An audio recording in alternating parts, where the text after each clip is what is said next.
formato de curso de extensão com o grupo de estudo e pesquisa em História das Práticas da Saúde e das Doenças, que é coordenado pela professora Ana Karine Martins, pela professora Tayana Oliveira, pela professora Elane Gomes, né?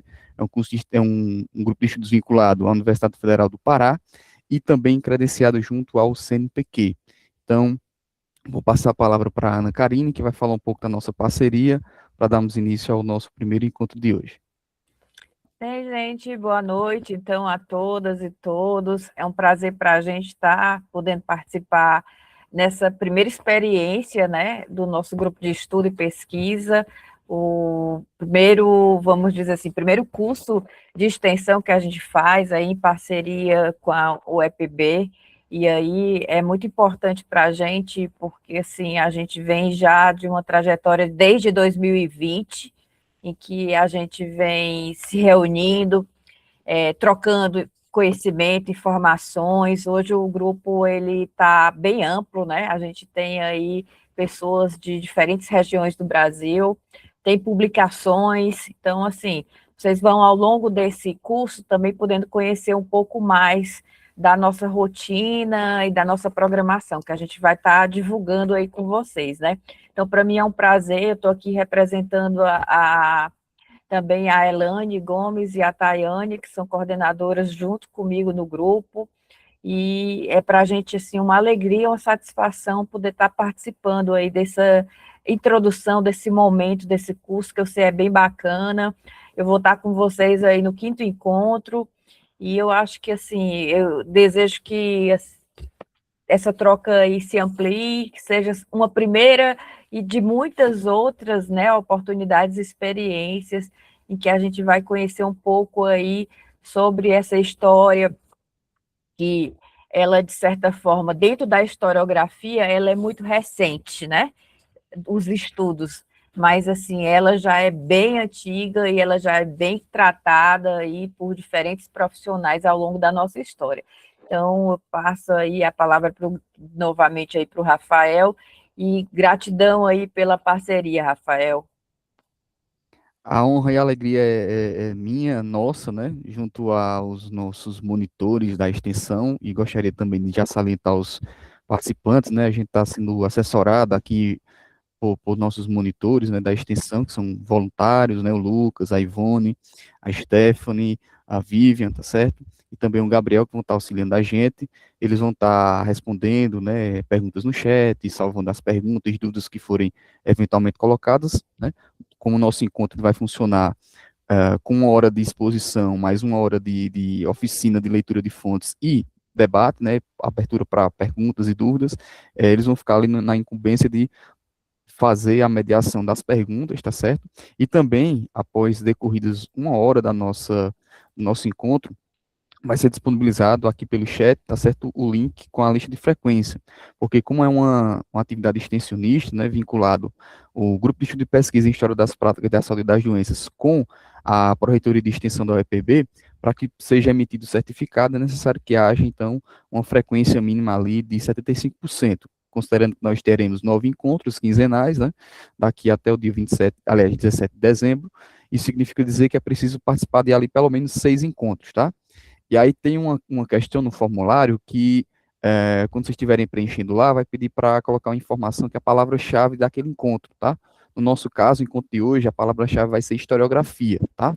Então, quando vocês preencherem lá o formulário, o Lucas, que vai estar medindo essa questão, vai colocar essa palavra aqui para que a gente possa comprovar a questão da atividade síncrona, né? Que vocês realmente vão estar conosco, acompanhando essa atividade. A gravação vai estar depois disponível, né? A Ana Karine vai disponibilizar no canal do YouTube do grupo de estudos, tá certo? Garantindo, portanto, a atividade extensionista chegar a um público maior. Desde já fala da minha alegria, né, e da gratidão pela parceria com o grupo, tá certo? Especialmente as pessoas da Ana Karine, né, da Elane, da Tayane, especialmente do Jonas, que foi quem, na reunião do ano passado, né, jogou a ideia, e aí casou de eu precisar fazer, né, o plano de trabalho, organizar essas atividades extensionistas, então a gente uniu o útil ao agradável, né? E agradecer também ao interesse de todos e todas por se inscreverem, por estarem participando da extensão.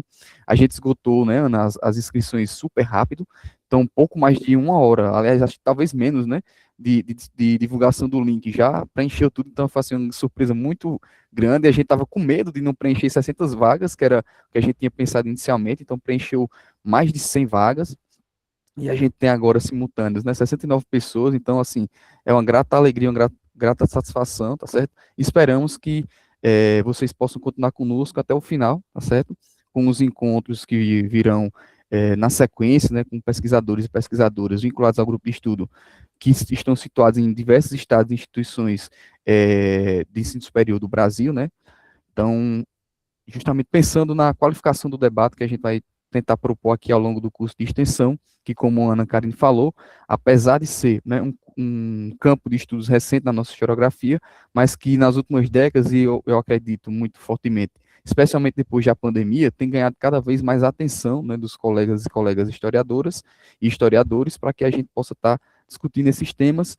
E a ação extensionista, ela também tem uma proposta que é o seguinte, né, além de estar voltado para os membros do grupo de pesquisa, para alunos de graduação de várias instituições no Brasil, mas particularmente aqui da UEPB. Então, nós temos alunos, né, da UEPB também presentes aqui. Gostaria de saudar aqueles que estão presentes, estou vendo algumas pessoas aqui, tá certo? Então, a ideia é que a gente possa estar proporcionando, né, essa formação inicial para eles, visto que é uma discussão que muitas vezes perpassa a própria grade curricular do curso, né, então é interessante a gente estar apresentando o leque variado, né, do cardápio que nós, historiadores, temos para trabalhar, e também, na medida do possível, né, como a gente também registrou no formulário, a gente conseguiu trazer também, que era uma grande meta, né, professores e professores de educação básica, para que a gente também possa estar fazendo esse diálogo entre a universidade, né, por meio da extensão, com a educação básica.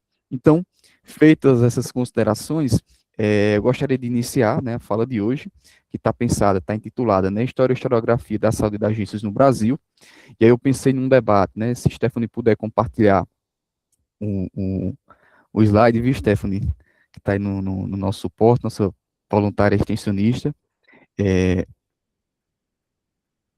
A ideia é pensar, né, justamente uma discussão introdutória, né, do ponto de vista da historiografia, né, acerca do tema da história da saúde e das doenças, especialmente pensando textos ali que são introdutórios, né, e aí aproveitando e explicar também que ao longo dos cursos, né, ao longo do curso a gente vai ter, como são encontros quinzenais, sempre uma semana antes dos encontros a gente vai estar disponibilizando no nosso Drive os textos básicos sugeridos pelos facilitadores do curso para que vocês possam estar fazendo a leitura e também fontes históricas que vão ser debatidas nos nossos encontros, certo?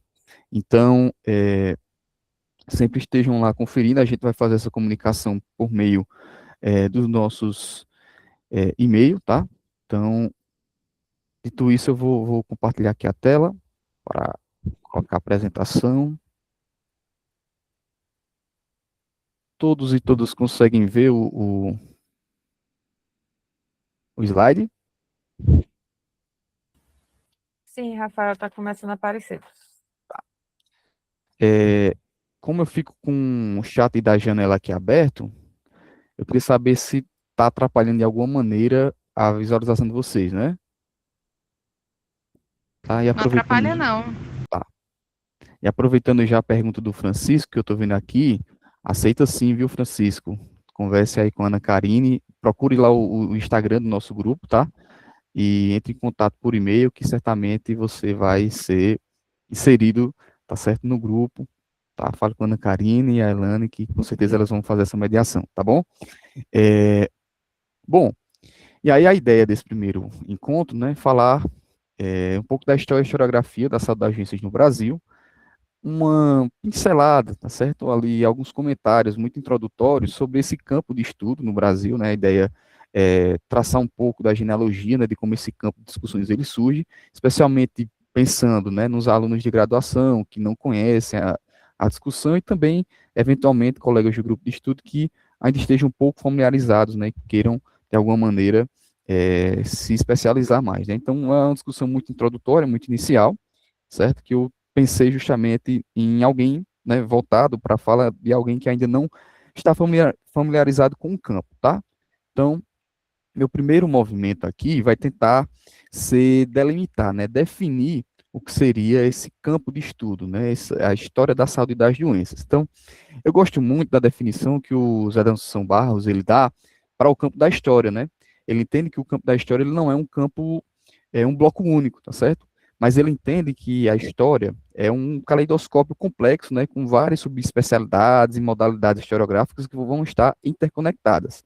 Então, num livrozinho, né, que o Zé da Assunção Barros publica muito, mas de um específico, é o chamado O Campo da História, ele vai propor, tá certo? Que uma maneira, né, da gente conseguir organizar essa multiplicidade de modalidades e modos de fazer história, de modo a não gerar confusões conceituais, tá? Então ele vai formular uma explicação que ele vai basear ali em três princípios, né, três grupos de critérios que vão permitir com que a gente possa sistematizar e organizar o campo historiográfico. Então ele propõe ali, dentro do campo historiográfico, né, dentro do campo da história, é, a divisão de três é, critérios, tá? Que são as dimensões, as abordagens e os domínios, né? Segundo o qual o autor argumenta que nós podemos ali, então, organizar essa profusão de modalidades e modos de fazer história, certo? Dentro da historiografia contemporânea. Então, pensando nessa perspectiva, como a gente poderia ilustrar, né? Destacar como funcionaria, então, esses três critérios, né? No primeiro ponto, as dimensões consistem no que investigar, né? Então, vai se referir às grandes tendências ali, né, instâncias do viver humano e social, que vão estar ligados, né, segundo o Zé da Assunção Barros, a teorias ou enfoques teóricos. Então, a gente pode exemplificar aí exatamente a história política, né, que vai discutir as relações de poder e as instituições, né, a história econômica, que vai, de grosso modo, né, analisar os modos de produção e a dinâmica dos mercados ao longo da história, a própria história cultural, que vai estudar as representações e as práticas sociais, e a história social, pensando ali as relações sociais e os conflitos de classe. Apenas para a gente ilustrar essas dimensões que vai dizer respeito justamente ao que se está sendo investigado, que dimensões da vida humana e social vão estar sendo investigadas dentro dessa dimensão. Com relação ao segundo critério, que seria das abordagens, diz respeito à pergunta como investigar, né? Então, o Zé da Assunção Barros, ele vai dizer que esse segundo critério diz respeito às escolhas, né, de método, tratamento de fontes e a escala de observação que o historiador vai optar, né, escolher ao longo da sua pesquisa. Então, ele exemplifica com a questão da microhistória, né, para ilustrar essa escolha pela escala de observação, que utiliza a ideia da redução de escala para observar melhor dinâmicas locais ou individuais, lembrando que isso sempre está conectado, né, com contextos maiores, e a microhistória ela será utilizada nessa redução de escala como uma forma de ilustrar sempre contextos e situações, né, maiores do que a realidade local que é estudada com essa abordagem. Um outro exemplo seria justamente a história social, a história quantitativa, né, ou serial, que vai operar com séries de fontes, né, sequências de fontes, conjuntos de fontes, fontes homogêneas, que vão constituir uma abordagem, né, que busca ali as permanências, variações, padrões, né, mudança de padrão na série, que fez escola, né, e teve uma larga influência dentro da historiografia, especialmente ali nos anos 50 e 60, e com a introdução também da computação, que permitiu, né, serializar quantidade muito maior de dados. E a própria história oral, né, que trabalha com depoimentos orais como fontes históricas, estabelece também uma determinada metodologia de como estruturar os próprios questionários e a própria entrevista, até o modo de como lidar e como interpretar essas informações coletadas, né? E num terceiro critério, o Zé da Assunção Barros ele fala da ideia dos domínios, né? Ou seja, onde focar o tema. Esses domínios temáticos vão ser basicamente infinitos, né? Ou seja, tudo que diz respeito à vida humana constitui um domínio, né? Um tema para a historiografia. Então, vai se referir a grandes ou pequenos recortes de temas que geralmente têm uma amplitude que pode ser incluída dentro de algumas dimensões ou se situar entre elas, como é o caso, por exemplo, da história da saúde das doenças, como eu vou falar mais à frente, ela se insere justamente, né, dentro da minha leitura, entre a dimensão da história social e da história cultural, né, autores como Adrian Carbonetti, a própria Adilene Raimundo Nascimento, Anne Jaqueline, né, Torres Silveira vão referir vão se referir à história das doenças como um domínio, né? Como um campo da história sociocultural, certo? Então, esses domínios vão corresponder, como eu já disse, aos recortes temáticos, aos sujeitos específicos da pesquisa histórica, como é o caso da história das ideias, né, focada ali na evolução das formas de pensamento ao longo da história, a história das mulheres, focado nesse sujeito histórico ao longo da história, e a própria história regional, né, que define o recorte espacial da pesquisa, dentre muitas outras possibilidades temáticas. E aí, feita essa considerações, né, situando também o organograma que o Zé da Assunção Barros ele pensa para ilustrar o campo da história, né, tentando sistematizar uma maneira mais ou menos racional, obviamente com as suas limitações também, né, de como a gente conseguir enquadrar os campos, né, e as abordagens, dimensões, domínios historiográficos com relação a as dimensões da vida humana, né? Tá ali a história social, política, econômica, com relação às abordagens, né? A maneira como a gente lida com as fontes, ou então o campo de observação, como é o caso da história quantitativa, da história do tempo presente, e dos domínios em relação, seja a ambientes sociais ou objetos, ou então com relação aos agentes históricos, tá? E aí, nesse caso, a gente tem ali, com relação a os objetos, né, ou o ambiente social, a questão da saúde e das doenças, né? Ah, diante dessa breve delimitação do que seria justamente o campo histórico, né, partindo do pressuposto ali do Zé da Assunção Barros de estabelecer esses três critérios, poderíamos então definir a história da saúde e das doenças, partindo desses pressupostos, como sendo um domínio da história social e cultural, cujo estudo engloba ali uma variada, né, míriade de temas e de assuntos, partindo do entendimento de que, abre aspas, na citação do Gilberto Rochman e do Diego Armos, na introdução da coletânea, né, Cuidar, Controlar e Curar. Eles lançaram ali pela editora Fiocruz em 2004, reunindo ensaios de autoras e autores latino-americanos que discutem saúde e doença numa perspectiva global, que eles vão dizer o seguinte, né? Entendendo, né, o pressuposto que vai embasar esse campo de estudo é o seguinte, de que a saúde e a doença não são apenas a ausência ou a presença de patógenos, e que a doença ela existe a partir de uma espécie de negociação e acordo entre múltiplos atores, as instituições, os médicos, os próprios doentes e a sociedade e grupos societários como um todo, o que resulta em sua nomeação como uma entidade patológica específica, passível de ser reconhecida e diagnosticada, e este evento biosocial, ou seja, a nomeação, né, o reconhecimento da doença enquanto tal, vai ser justamente o motivador de ações de saúde pública ou privada específicas com profundas consequências para a vida social, ou seja, a partir do reconhecimento da doença, né, a atribuição de um nome e, consequentemente, de significados a ela, que a sociedade passa a reagir àquela enfermidade e a enfermidade vai, consequentemente, ter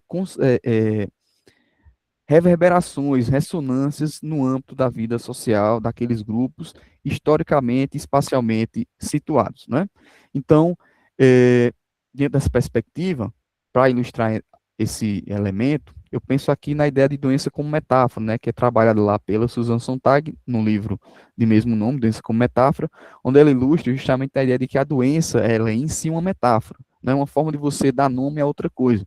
Então, em geral, a doença, né, o nome de uma doença, ele vai estar associado com adjetivos desabonadores, né, ou negativos, como anomia, desordem, fraqueza, tá certo?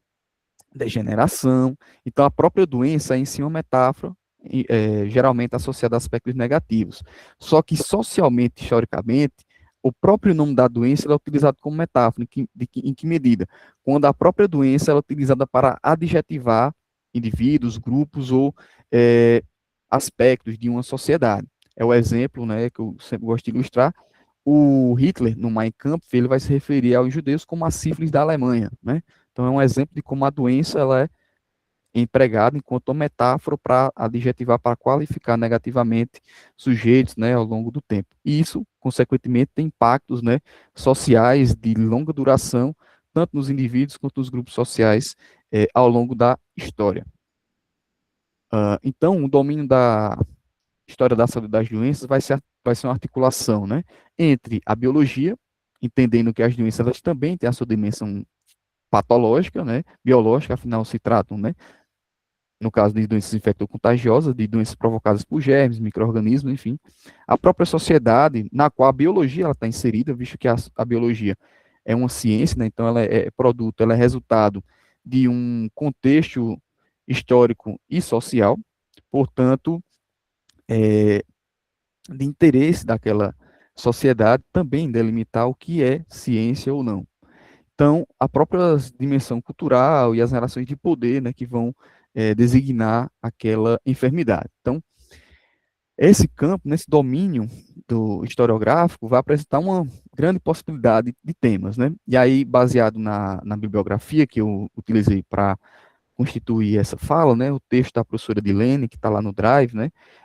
As doenças como objeto da história, e também o próprio texto da introdução do Gilberto Rockman e do Diego Armos, dessa coletânea Cuidar, Controlar e Curar, a gente elenca alguns eixos temáticos que têm como desdobramentos algumas pesquisas, né? Por exemplo, doenças e suas formas. Então, vai investigar doenças crônicas, seja elas endêmicas, epidêmicas, né, dimensões culturais e sociais das doenças, assim como também investigar a morbidade e a mortalidade, né, o impacto que essas doenças vão ter dentro da sociedade. Com relação às implicações sociais e políticas, né, então se explora os impactos sociais, políticos e ecológicos das trocas intercontinentais entre as enfermidades. Então, a gente pensa, por exemplo, o caso da colonização, né, quando os europeus vêm colonizar a América, então eles trazem uma série de patógenos desconhecidos da biologia, né, dos povos originários. Então, isso vai desencadear uma série de surtos epidêmicos, especialmente de varíola, de gripe, mas também de tuberculose, né? Consequentemente, a gente também, como implicações sociais e políticas das doenças, a gente tem as respostas estatais e sociais às epidemias, né? Como que a sociedade ela vai se organizar diante do surto epidêmico, certo? As políticas de saúde pública que são elaboradas para lidar com essas situações epidêmicas, mas também com doenças endêmicas, que é aquela doença que ela não mata, né? Em grande quantidade em um curto espaço de tempo, como as epidemias, mas ela é aquela forma de mortalidade que é matando um pouquinho, mas de forma constante ao longo do tempo. Então, isso atua ali, como o Foucault vai definir, como um elemento que vai minando, né, as forças econômicas do Estado, e, portanto, os governos, ao longo do tempo, vão se organizar para lidar com essas circunstâncias, né? Doenças, por exemplo, como sífilis e tuberculose, foram ali, ao longo da segunda metade do século XIX e início do século XX, grandes alvos desse investimento do que Foucault vai chamar de biopolítica, tá? Então, as próprias ideologias ligadas à construção dos estados nacionais, a gente vai ver ao longo do encontro, a parte da bibliografia, né, do Gilberto Rockman, né, como o professor Everardo Nunes analisa no seu artigo, que eu deixei como sugestão lá no drive de leitura básica, de que ali, na Primeira República, né, na passagem da década de 1910 para 1920, o movimento sanitarista ele vai operar, né, uma redefinição da fronteira dos sertões no Brasil para elaborar uma ideia de nacionalidade. Era preciso que o Brasil, para poder entrar no conceito das nações ditas civilizadas, né, desenvolvidas, resolvesse primeiro a questão da saúde pública, né, levando o saneamento aos sertões brasileiros, porque o que uniu o Brasil era o fato de que, além da grande ausência da atuação estatal, o Brasil era um imenso hospital, porque as pessoas estavam doentes, né? Então não tinha como o Brasil se desenvolver com as pessoas acometidas pela febre amarela, doença de Chagas, né, entre outras enfermidades. Um outro eixo temático seria justamente saberes e práticas médicas, né, buscando entender como as doenças e os cuidados vão sendo gestados em diferentes contextos sociais, as próprias relações entre a medicina, conhecimento e poder, entendendo que a medicina, né, a ciência, elas não são neutras. O higienismo como ciência, a higiene como cultura, né, também são temas muito visitados em diversos trabalhos. A perspectiva dos sujeitos, tentar trazer a visão dos pacientes, que é algo muito difícil, dada a limitação que a gente vai ter das fontes, muitas vezes são fontes oficiais, a voz do médico falando sobre o doente, mas no nosso último encontro, né, no nono encontro, ao final do curso, a professora Elane Gomes vai estar justamente com a temática em torno de pensar como que a escrita de si, ou seja, escritas da própria perspectiva dos doentes, podem ajudar a contribuir para a gente construir, né, a história da saúde das doenças. E a própria ideia, né, de representação e metáfora social das doenças. Controle social e médico, pensando nas instituições, instrumentos de controle, também os processos de profissionalização, especialmente da enfermagem, mas também da farmácia, a pluralidade, né, de práticas de cura, pensando ali outras medicinas, né, como barbeiros, sangradores, curadores, parteiras, tá? os intercâmbios e influências externas, pensando ali as trocas, né, de patógenos entre os continentes, né, e aí pensando na ideia de história global, especialmente dentro da dinâmica do imperialismo e do colonialismo, e também intercâmbios internacionais do desenvolvimento médico-sanitário, né. Aí eu cito aqui os trabalhos do professor Ricardo Batista, que tem investigado muito isso, né, os diálogos globais e a perspectiva de financiamento de instituições estrangeiras, de médicos, né, enfermeiras no Brasil, para poder estabelecer essa conexão internacional no campo da saúde, e as próprias condições de vida, né, pensando como a vida material das pessoas, né, ao longo do tempo tem um impacto em relação às condições de mortalidade e morbidade. Então, é um campo variadíssimo, certo, que tem uma ampla possibilidade de temáticas para que a gente possa discutir. Um outro ponto, né, diz respeito ali ao movimento que a professora Dilene vai fazer no texto dela, né? De tentar explicar, né? Fazer uma genealogia de como que esse campo de pesquisa ele surge, né? Na nossa área, né? Na história. Embora não seja um campo novo de pesquisa, né? Como a própria Ana Karen destacou, porque os médicos eles já escreviam sobre isso, mas numa perspectiva completamente diferente, tá? Mas no campo da história a gente vai ter um movimento que a gente pode acompanhar, temático, que permite com que a gente possa entender como que surgiu esse interesse dos historiadores por discutir saúde e doença, né? Então, a própria história dos análises, né, chamada de Nova História, naquele capítulo lá daquele livro, das escolas históricas, o Guy Bordel vai destacar que o próprio Mark Bloch, né, ele já colocava que a ideia dos análises não era somente explorar novos documentos, né, mas Mark Bloch ele também queria descobrir novos domínios, tentando ampliar o próprio campo da história em outras direções, explorando outras temáticas. No livro Os Ex-Taumaturgos, que o Mark Bloch publica em 1923, onde ele está estudando justamente a crença no poder de cura do toque mágico, né, dos reis na França, na Inglaterra, os chamados reis taumaturgos, que curavam com um toque, ele queria entender como que se gestou ali na Europa medieval essa crença de que os reis tinham esse poder curativo com um toque. E aí o mais interessante da análise do Mark Bloch é que esse toque mágico do rei não curava toda e qualquer doença, mas uma doença muito específica que era a escrofulose, né? Vulgarmente conhecida como escrófulas, que o Mark Bloch, né, explorando a partir do conhecimento médico contemporânea a ele, descobre que era uma forma de tuberculose ganglionar, né? Então não era toda e qualquer doença que os reis podiam curar, era especificamente as escrófulas. Então ali, Mark Bloch, segundo Jacques Legoff, já estava fazendo esboço de história do corpo, e não qualquer corpo, né? O corpo que cura, né, nos gestos curativos do rei, o corpo adoecido, o corpo dos escrofulosos, tá certo? E a maneira como esse ato de tocar para promover a cura, né, vai estar transformando o mal físico num símbolo daquela cultura e daquelas sociedades, na França e na Inglaterra. Então, os análises que inicialmente, né, têm esse foco na história social e econômica, né, deslocando aquela perspectiva da história política, muito centrada no acontecimento, como a gente tinha na escola metódica dita positivista, né, embora a historiografia, né, já tenha revisto uma série de outras questões, não quero aqui ser raso nessas análises, mas a grosso modo, né, tentar demonstrar esse movimento que os análises vão fazer, destacando mais a história econômica, especialmente após a crise de 29, ali nos anos 30, os análises vão abrir o filão da história econômica, né, pensando ali na crise econômica, nas regularidades dos ciclos econômicos, buscando padrões para entender essas dinâmicas de funcionamento da sociedade capitalista, muito também influenciados pelas leituras marxistas e tal. É, e após a década de 1940, né, com o fim da Segunda Guerra Mundial, os análises vão começar a se debruçar sobre a demografia histórica, especialmente centrados ali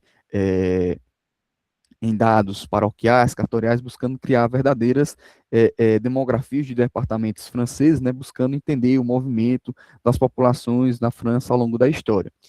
E dentro dessa demografia histórica, que trabalhava numa perspectiva de uma história serial, o Felipe Arrier vai ver uma possibilidade ali, que é justamente de buscar, por meio de documentos que aparentemente só têm uma finalidade estatística, é possível pensar também como que aquelas sociedades elas vão estar pensando, né, vão estar representando aquela sociedade, aquele período histórico. Então a gente vai ter um deslocamento ali nos anos 70, né, com a terceira geração dos análises, dessa história demográfica, né, que vigorou com a segunda geração dos análises para uma história que vai estar centrada mais na ideia de mentalidades, né? Pensar como as sociedades elas estão sentindo, representando ali o seu contexto, a sua época, que vai englobar também a história do corpo e a história da medicina, né? Como o Guy Bourdais vai destacar, nos anos 70, o grupo dos análises vai se voltar para o exame do corpo, são ou doente, e chega através desse, né, por esse viés, a uma história da medicina. Então, graças justamente a esse deslocamento dentro da própria história demográfica, a pesquisa histórica vai penetrar, né, o terreno então, até então pouco acessível em que o biológico e o mental se tocam, né? Ou seja, à medida em que na história demográfica se foca, por exemplo, no impacto que determinada epidemia teve, né, no deslocamento populacional, na evolução ou decréscimo de uma população, passa-se a investigar também os significados sociais que aquela doença vai ter dentro daquela sociedade. Então, a gente deixa esse dado cru da estatística e passa a perceber também o aspecto qualitativo das representações. Então, a professora Dilene vai definir que a nova história, né, ela pode ser definida ali, então, pelo aparecimento de novos problemas, novos métodos que vão renovar os domínios tradicionais da história e também pelo aparecimento de novos objetos de estudo que colocaram ou recolocaram sob novas perspectivas o corpo, a morte, a sexualidade e a doença como objetos de investigação histórica. Então, enquanto a doença, né, se tornando objeto de estudo da história, vai ser apresentada, então, como parte da dinâmica vital, né? Ou seja, como a Associação TAG também afirma, né? Invariavelmente, querendo ou não, né, nós vamos ser acometidos por doença ao longo da nossa vida, né? Ela brinca dizendo, né, que na vida nós temos dois passaportes, o passaporte bom e o passaporte ruim, né? Que ela vai dizer que a doença é a zona noturna da vida. A gente nunca quer ter o passaporte ruim, mas em um determinado momento a gente vai ter que ser cidadãos desse outro lugar, desse outro país, né? Possuir essa outra cidadania. Então, a doença ela é parte da vida, né? Da dinâmica vital do ser humano e como tal, é, cabível, né, como o próprio Mark Bloch dizia, que tudo que o ser humano toca, ali está o objeto do historiador, então as doenças também vão ser objeto de estudo da história, né? Então vai buscar investigar justamente a relação que os seres humanos estabelecem com a natureza, com a doença, e dos próprios seres humanos entre si, pensando a enfermidade. E aí a Dilene, né, ela faz um exercício que é mostrar para a gente o seguinte, que já havia uma história das doenças, mas uma história das doenças que era escrita não por historiadores, mas por médicos, né? Então, por isso que muitos autores, como por exemplo o Adrien Carboneto, que é um historiador argentino, que trabalhou ali a história da tuberculose na província de Córdoba, na Argentina, ele, numa coletânea, né, de 2011, ele vai chamar esse campo, né, de nova história da saúde e das doenças. Por quê? Porque pressupõe que já havia uma velha história, que é essa história tradicional da medicina escrita por médicos, né, que vão narrar de forma evolutiva, né, os acontecimentos epidêmicos, de forma linear, cientificista, sempre destacando, né, o papel dos médicos na vitória, né, contra essas enfermidades. O médico responsável, por exemplo, por descobrir a estreptomicina, ele lançou em 1966 um livro chamado A Vitória sobre a Tuberculose, né? De Hipócrates a estreptomicina, né? Ou seja, isso, só pelo título a gente já tem essa ideia, né, nessa narrativa evolutiva, laudatória, para mostrar de como a ciência médica, né, ao longo do tempo, partindo especialmente do esforço hercúleo dos médicos, vai desencadear essa vitória contra as enfermidades. E a Dilene vai qualificar esse tipo de narrativa como, ao mesmo tempo, apoteótica por louvar os feitos médicos, mas, ao mesmo tempo, também anedótica, porque ela vai mistificar o próprio surgimento da medicina e, de certa maneira, também vai negligenciar, ou, quando menos ainda, né, vai descaracterizar e desmerecer outras racionalidades, né, outras maneiras de lidar com o processo de adoecimento, como, por exemplo, as perspectivas religiosas, os saberes médicos ditos tradicionais, como, por exemplo, as práticas de cura dos povos indígenas, etc. e tal. Então, nessa perspectiva, as doenças elas são tornadas entidades puramente naturais e que o progresso da ciência médica é necessário para controlar essa natureza a partir de suas instituições, sujeitos e avanços científicos, né? Então, apesar dessa limitação, porque vai ser uma narrativa laudatória, né, que vai buscar legitimar os feitos médicos ao longo do tempo e não problematiza como as doenças elas vão impactar socialmente naquela temporalidade, mas é um consenso entre os historiadores, né, que trabalham com esse campo, que esse tipo de trabalho, né, de médicos memorialistas, constituem-se como ricos mananciais empíricos, ou seja, fornecem importantes fontes para que a gente possa estar explorando nossos objetos de pesquisa. E aí, a Dilene elenca dois exemplos que são muito interessantes, que é o Lourival Ribeiro, no livro A Luta contra a Tuberculose no Brasil, Apontamentos para a Sua História, que nesse livro ele faz toda essa narrativa laudatória, a tuberculose desde o Brasil colônia, né, passando pelo Império, República, destacando as políticas que vão surgindo ali, destacando o papel abnegado de médicos, instituições sanitárias, como a Santa Casa de Misericórdia, tá certo? E também focando ali na ideia de que trazer fontes, né? Então, é um livro que ele é ricamente ilustrado com fontes, com folhetos, né? De propaganda ali da campanha contra a tuberculose. E o próprio Licurgo Pedro Nava, né? E o Licurgo Santos Filhos, que vão estar discutindo também a história da medicina no Brasil nesse caráter laudatório, né? Então, a partir, né, dos anos 50, especialmente, a partir das críticas que vão surgindo no campo da sociologia, da antropologia, é, vai se desnaturalizar, né, a doença e passa a se revelar sua dimensão social e simbólica. Portanto, vai começar a se evidenciar que a doença ela não é somente um conjunto de sintomas que nos leva ao médico, mas um acontecimento que ele pode transformar a nossa vida, seja ela individual ou coletiva, né? E aí por isso que eu me referi no começo da fala de como que eu acredito que depois da pandemia esse campo ele ganhou mais visibilidade, porque ficou evidente, né, com o processo de epidemia, a questão do isolamento social, a disputa, né, em torno da vacinação, a questão do negacionismo, como que esse acontecimento ameaça, né, e transforma a nossa vida, tanto do ponto de vista individual quanto coletivo, né, enquanto sociedade. Então, isso se tornou explícito, algo que os historiadores, né, que discutem nesse campo, vinham batendo nessa tecla há décadas, né, desde pelo menos a década de 80, e pouco eram ouvidos, né, pelos colegas historiadores, mas agora, diante desse fenômeno pandêmico, como a Covid-19, a gente tem a necessidade de discutir, debater esses temas, né? Então vai se reconhecer a dimensão social da doença para além, né, da perspectiva biomédica. Então, vai se percebendo, né, que as doenças elas têm uma historicidade, tá certo? Então, vai se revelar que a doença é um fenômeno ligado a todos os acontecimentos humanos. Se a gente olhar para processo histórico, né, a gente vai ver que existem doenças associadas a determinadas épocas, como por exemplo a peste bubônica no século XIV, né, a lepra medieval, ou a sífilis no século XV, que foi uma doença paradigmática ali, que foi o contraponto da colonização, né, ao mesmo tempo que os colonizadores trazem a varíola para a América, eles levam a sífilis para a Europa, né, pelo menos essa é a hipótese mais aceita para a eclosão epidêmica da sífilis no século XV.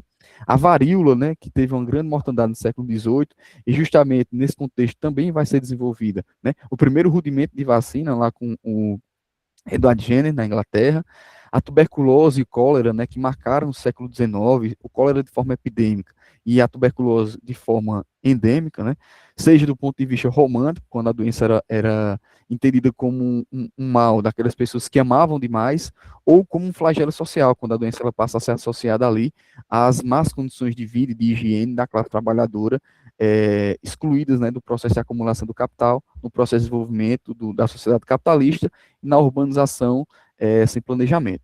E a própria AIDS, né, o HIV ali no século XX, que vai desencadear também uma verdadeira pandemônio, né, e uma série de estigmas sociais em relação a determinados grupos, né.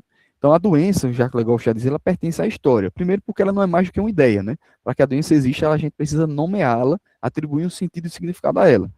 E porque as próprias doenças são mortais, né?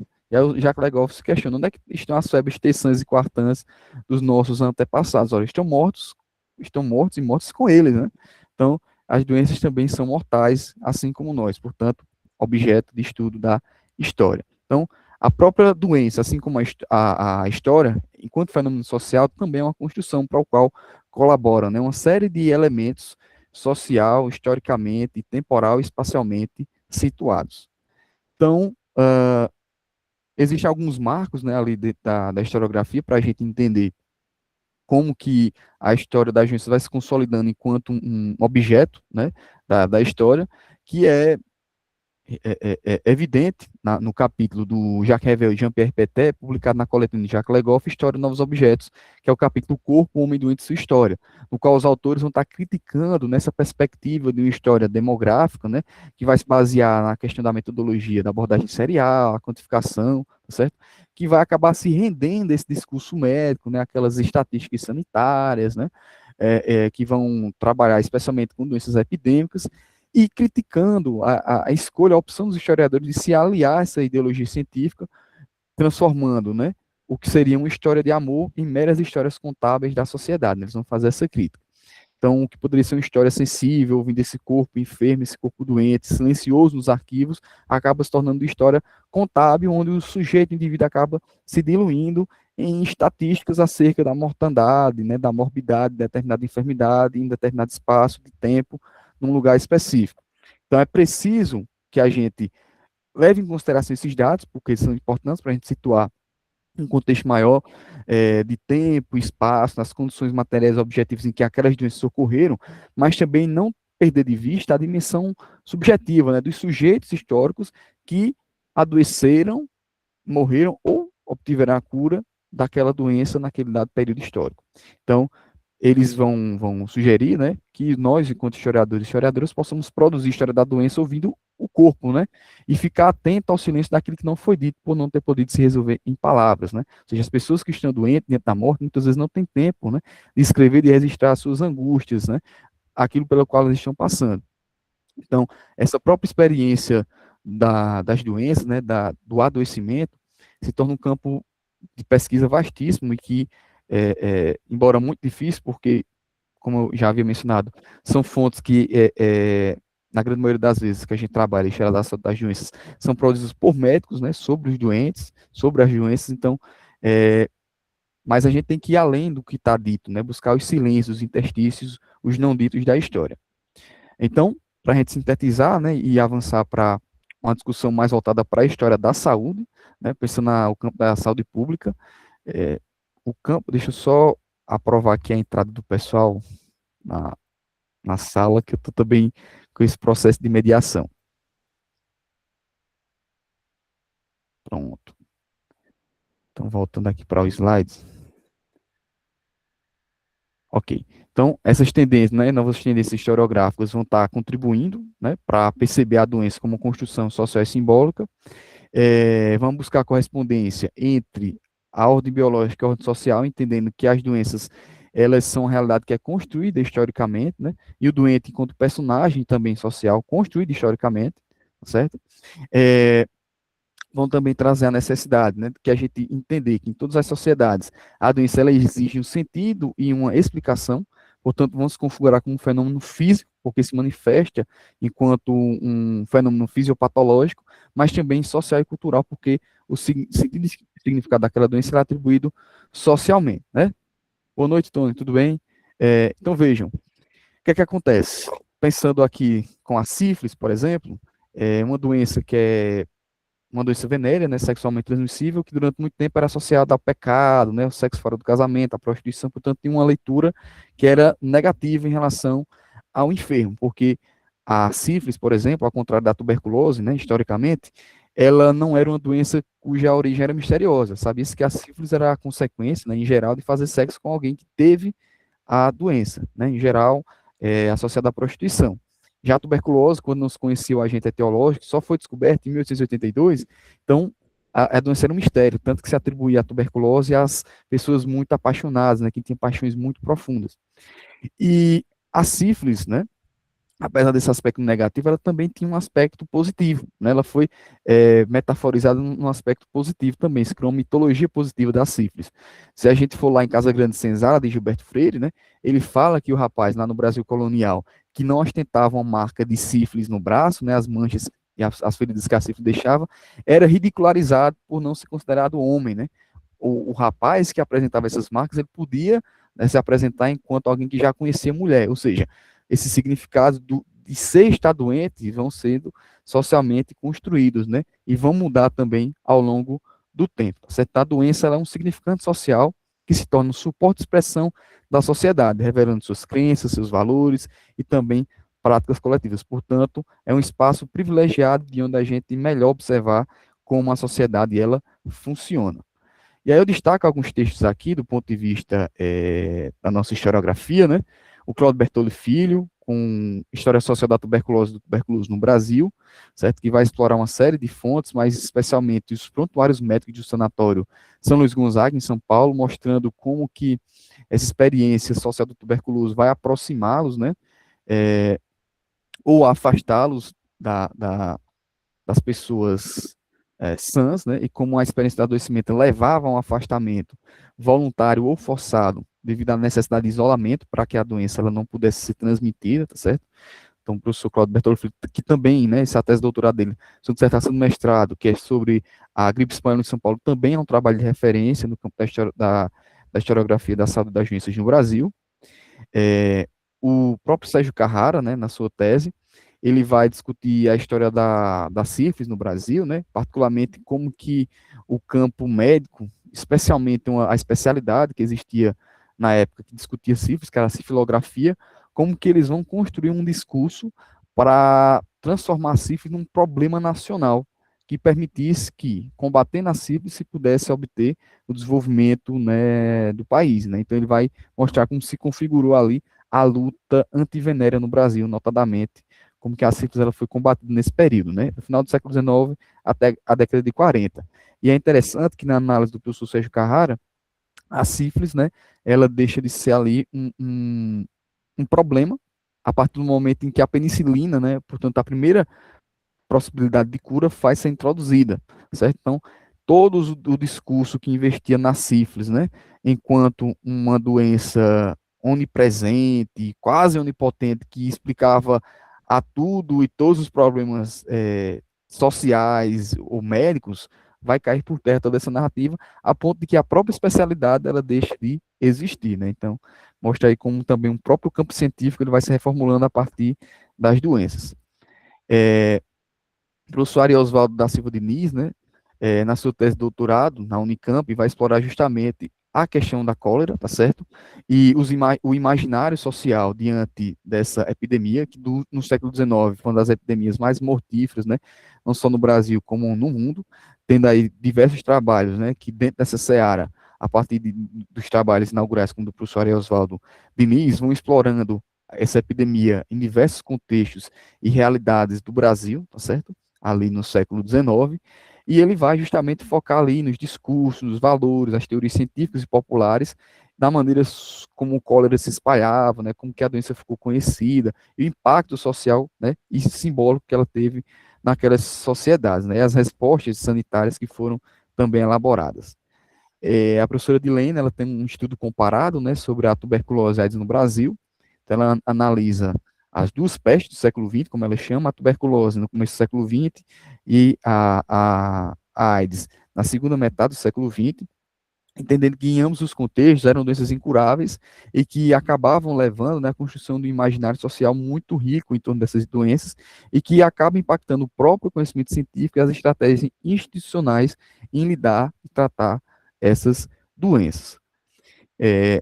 Para me adiantar aqui, para a gente não perder também muito tempo, a gente tem o trabalho do Ítalo Tronca, né, que também vai explorar uma análise comparativa ali, destacando, né, as máscaras do medo, lepraides, né, comparando ali a AIDS com a lepra, né, que tem todo esse significado, né, simbólico de isolamento e ostracismo, né, próprio social desde a Idade Média, e buscando explorar como as próprias representações simbólicas que são elaboradas pela sociedade, pela literatura, acabam interpenetrando o próprio discurso científico e modelando ele a respeito de como encarar e lidar com a AIDS.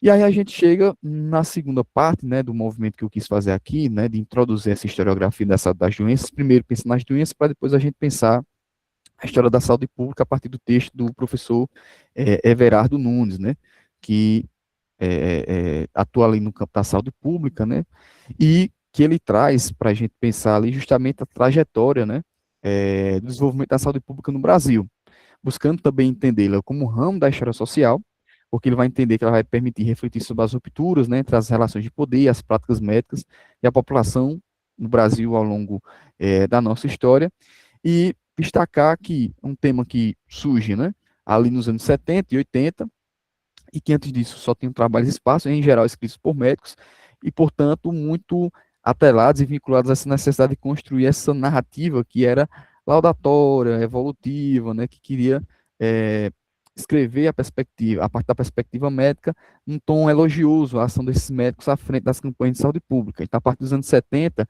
essa história da saúde pública no Brasil passa a ser problematizada, questionada, criticada dentro da perspectiva historiográfica. Então, ele vai mostrar, né, especialmente a parte do trabalho, que é pioneiro, embora alvo de muitas críticas, né, do professor Roberto Machado e colaboradores no livro Danação da Norma, né, Medicina Social e Constituição da Psiquiatria no Brasil, que vão explorar como surge no Brasil colonial, né, na passagem do século XVIII para o século XIX, mas notadamente com a vinda da família real portuguesa para o Brasil em 1808, como vai surgir uma medicina social no Brasil como uma demanda às respostas, né, para as condições precárias de saúde da população, especialmente nas áreas urbanas, notadamente na capital da corte, né, no Rio de Janeiro, que era necessário que, seguindo modos europeus e adaptando às necessidades brasileiras, as autoridades médicas passassem a pensar numa forma de tratar as doenças e as enfermidades que acometiam a população, buscando integrá-las ao desenvolvimento é, da colônia brasileira, né? Até então, Sérgio, o Roberto Machado ele vai mostrar isso, né? Como não havia um projeto, né, colonial do ponto de vista da coroa portuguesa em construir, né, um modelo institucional de combate, né, às doenças, ou seja, um modelo de assistência à saúde. Não havia esse projeto no Brasil até a vinda da família real em 1808 e que vão buscar, né, integrar ali a população, né, ao projeto de desenvolvimento da colônia após esse movimento, né, da vinda da família real para o Brasil. Então, vai se destacar nesse campo, né, da medicina social, a dimensão coletiva da saúde, que aí é uma perspectiva que o Roberto Machado, inspirado pelo Foucault, vai adotar. Né? Foucault ele mostra que na passagem do século XVIII para o século XIX, ao contrário do que a historiografia, essa historiografia tradicional da medicina colocava, né, que teria tido uma passagem de uma medicina que era coletiva para uma medicina individualizada. Foucault ele critica e demonstra que essa hipótese estava errada. Ele vai defender que houve, ao contrário, uma passagem de uma medicina que era individualizada, né, onde o médico tratava do paciente junto do seu leito, para uma medicina que agora sim era coletiva, porque ela não vai mais focar, né, único exclusivamente no corpo individual, mas vai estar concentrada ali no corpo social, ou seja, voltada para a população, visando, ao cuidar da saúde da população, pensar na gestão, né, no melhoramento, no desenvolvimento do Estado, né? Ou seja, a saúde pública ela passa a ser alvo de investimento estatal porque se entende que aquilo é um ativo estratégico para o desenvolvimento das nações, né? Então, Foucault observa a emergência de três modelos, né, de medicina social. Está lá naquele livro, no capítulo lá daquele livro do Foucault, Microfísica do Poder, né, o capítulo Nascimento da Medicina Social. Foucault vai observar três modelos, né, a medicina social urbana, que é aquela medicina social que ele vai ver se desenvolver na França, que buscava isolar os enfermos em casos de epidemia, né, regular a ocupação do espaço urbano, tá certo? Cuidar dos cemitérios, afastar os cemitérios, tirar os hospitais do centro da cidade para evitar a proliferação de miasmas, tá? E a medicina social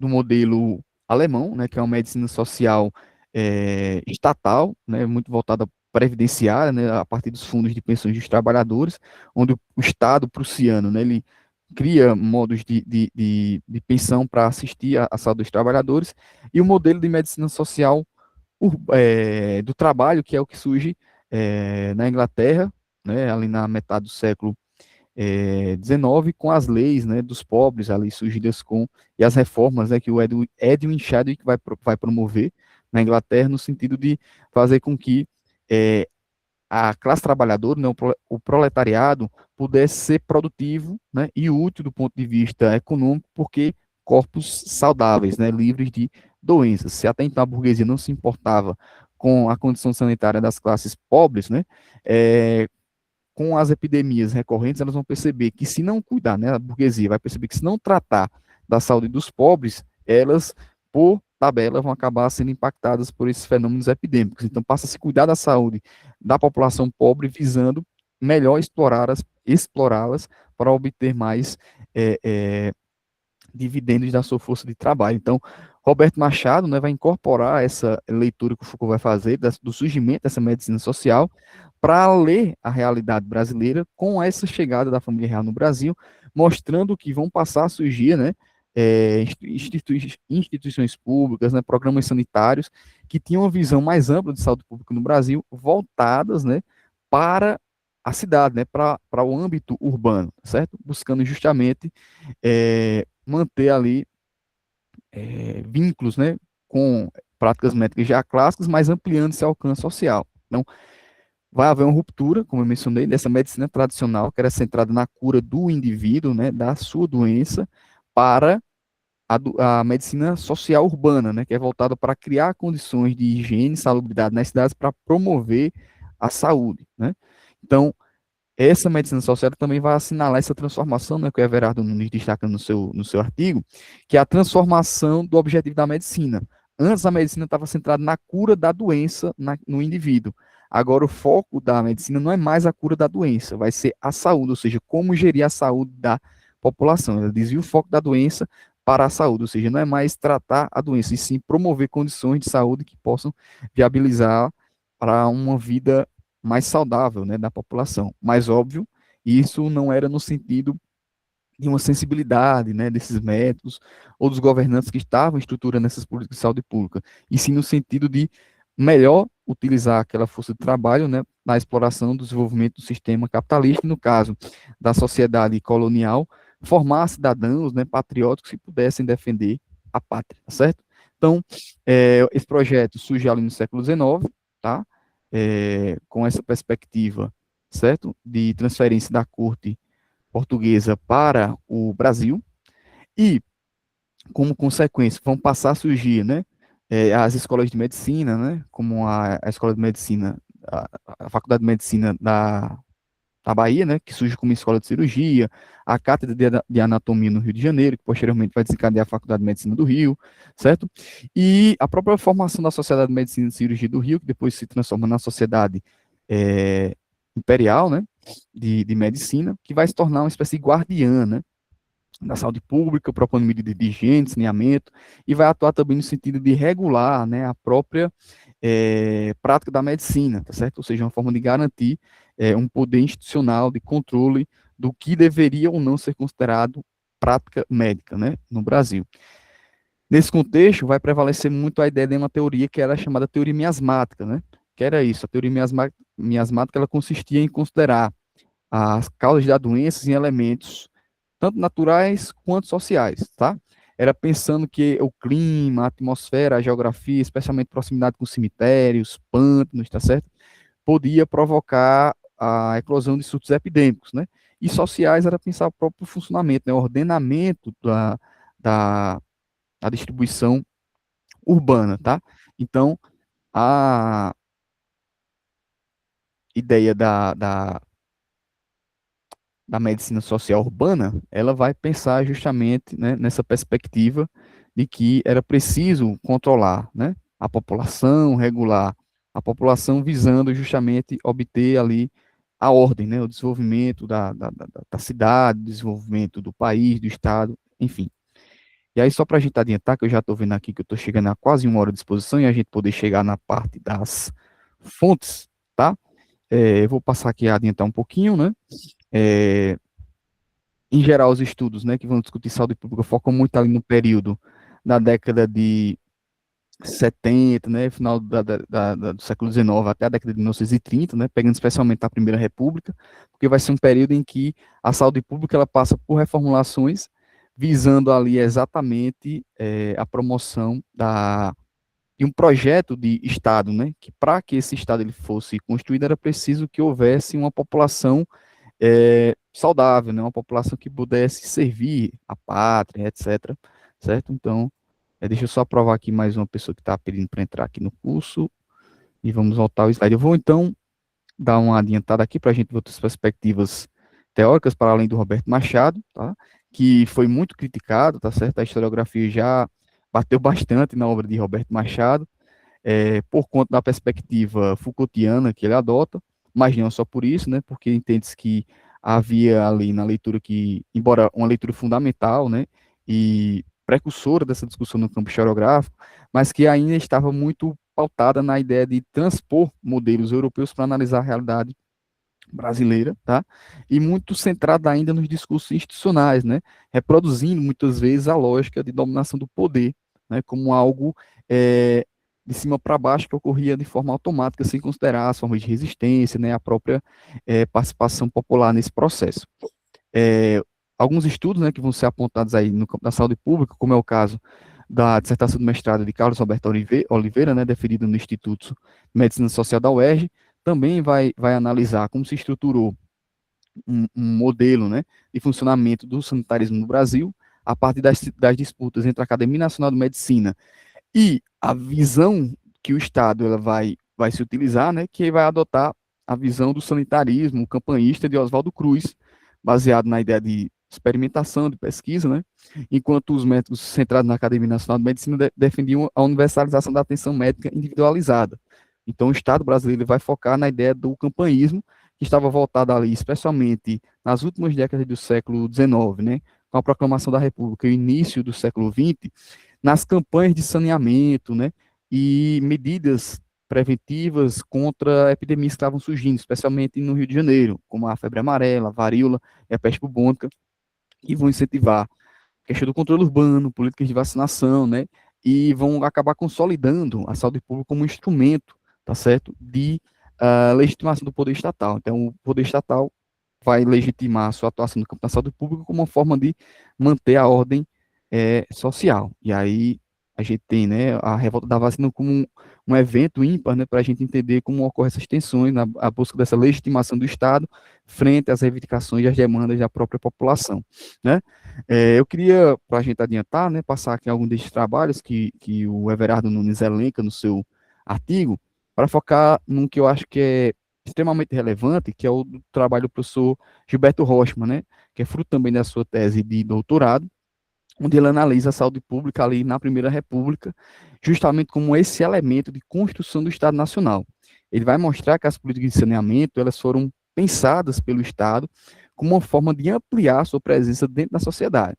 Né? Vai se fazer uma constatação a partir de dois eventos que são muito simbólicos nesse período, ambos convergem para ocorrer no ano de 1916, que é o discurso do professor Miguel Pereira, de que da Faculdade de Medicina do Rio de Janeiro, de que o Brasil seria um imenso hospital, né? Esse discurso ele profere por ocasião, né? Era uma resposta a um deputado, tá certo? De Minas Gerais, que dizia, né, no Congresso Nacional que em caso, naquele contexto que estava acontecendo na Primeira Guerra Mundial, que em caso de uma guerra, né, ele iria aos sertões bradar aos caboclos, aos sertanejos, né, que se erguesse para defender a pátria. Então, Miguel Pereira ele redargue, né, vai redarguir, né, responder a esse deputado dizendo que seria impossível, né, que a população brasileira se levantasse para defender a pátria porque ela estava doente, acometida pela malária, pela doença de Chagas, tá certo?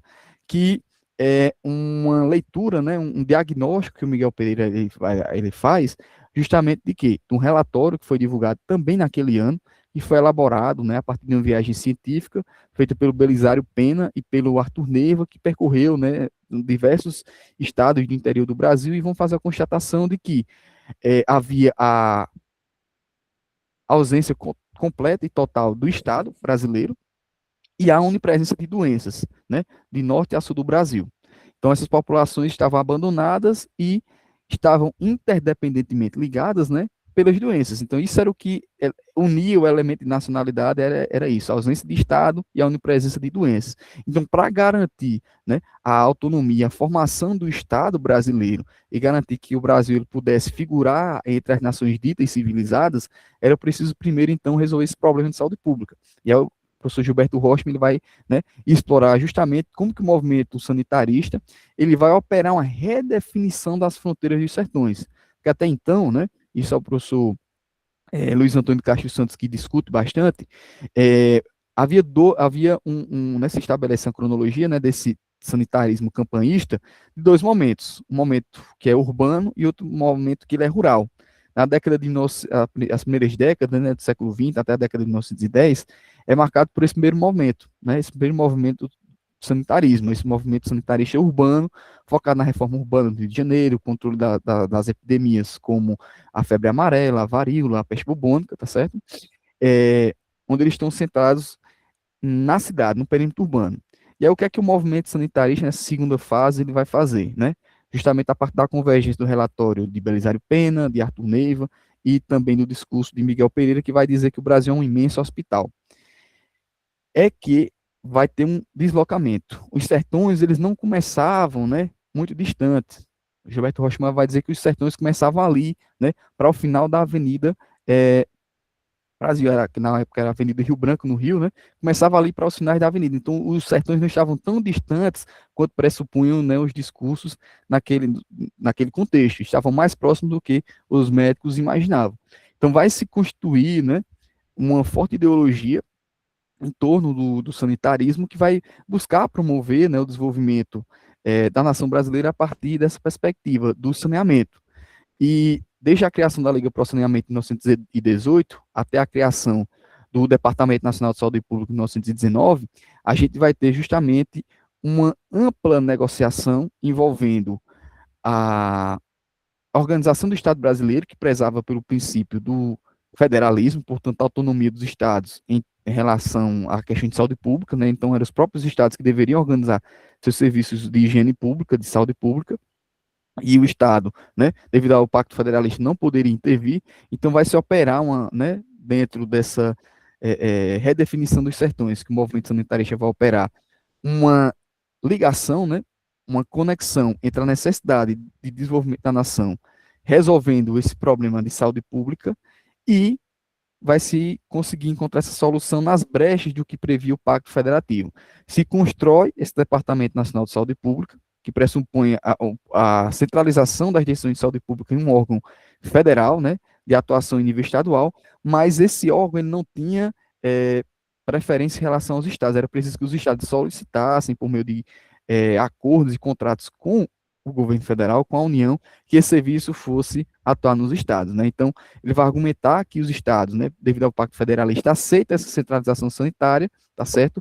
Porque dentro da negociação que se estabelece, os benefícios do saneamento da profilaxia rural vão superar, né, a perda de autonomia, né? Porque de que é que adiantava uma população doente, enfermiça, corroída pela sífilis, pela tuberculose, pela malária, pela doença de Chagas, para desenvolver o país, né? De que adiantava se os soldados estavam doentes, os agricultores no campo, os trabalhadores nas fábricas, né?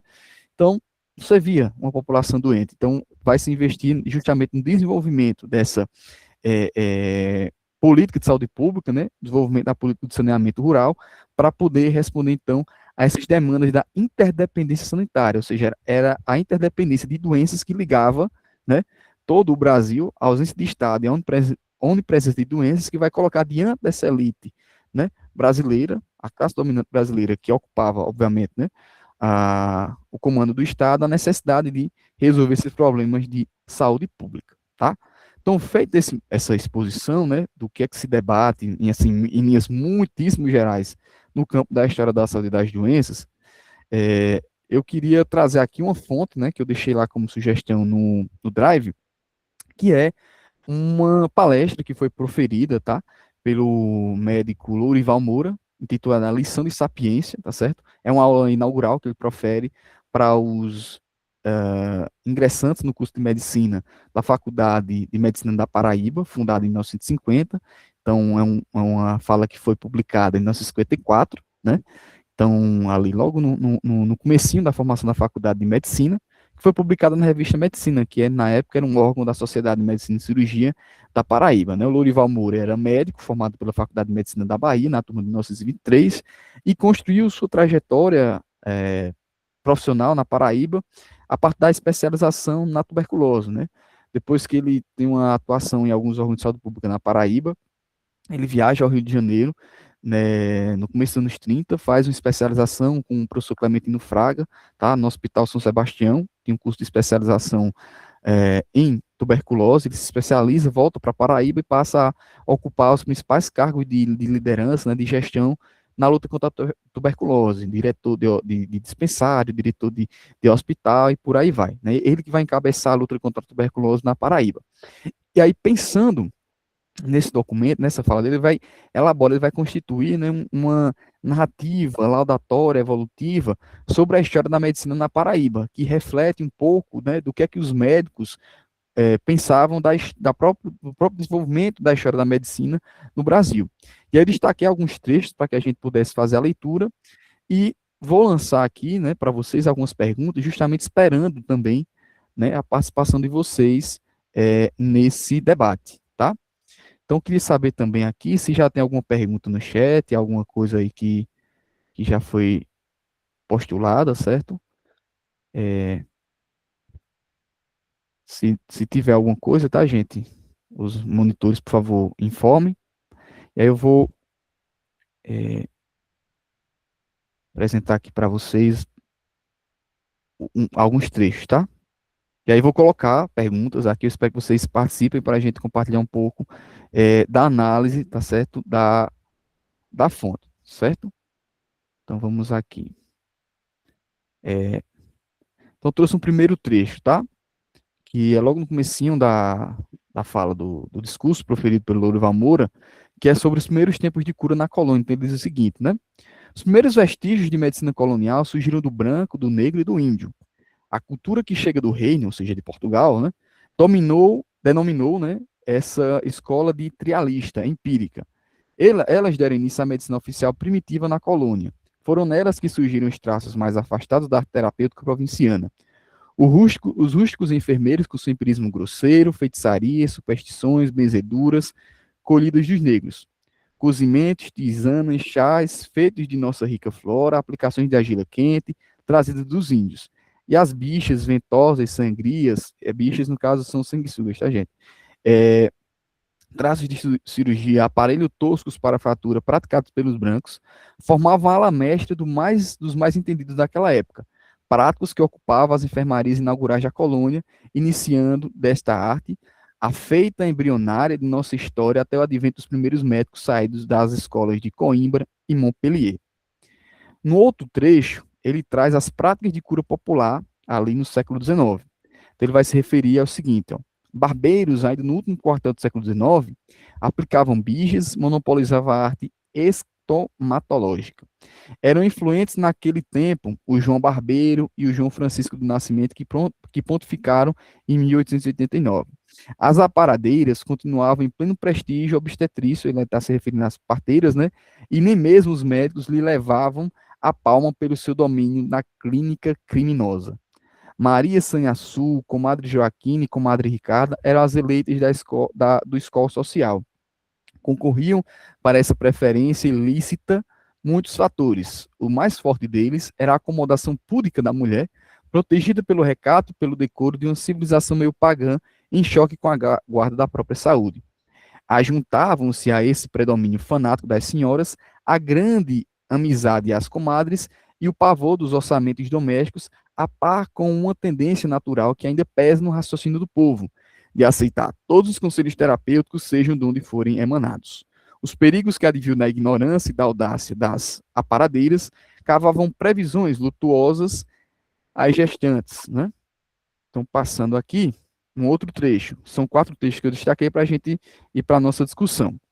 No terceiro trecho, lá na página 13, ele diz o seguinte: foi a marcha célere da cirurgia do século presente, né, o século XX, que diz o seguinte: